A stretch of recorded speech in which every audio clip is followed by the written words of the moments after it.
আসসালামু আলাইকুম রহমতুল্লাহ বরকাত। হযরত আব্দুল্লাহ ইবনে উমর রাদিয়াল্লাহু তাআলা আনহু হইতে বর্ণিত, হুজুর সাল্লাল্লাহু আলাইহি ওয়াসাল্লাম ইরশাদ করিয়াছেন, রোজা এবং কুরআন উভয় বান্দার জন্য সুপারিশ করিবে।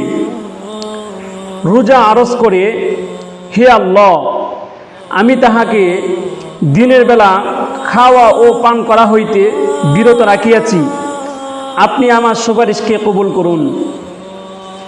দ্বিতীয়ত, কোরআন বলতেছে,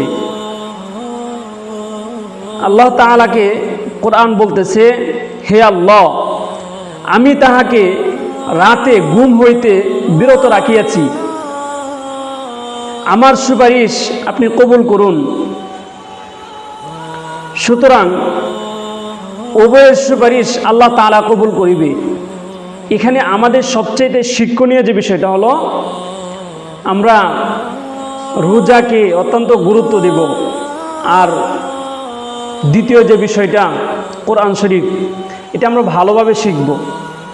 এতে করে আমাদের নফসের খাহেসাত হইতে আমরা বেঁচে যাব এবং আল্লাহ তাআলার ইবাদত করতে বেশি ভালোবাসব। আসসালামু আলাইকুম ওয়া রাহমাতুল্লাহি ওয়া বারাকাতুহু।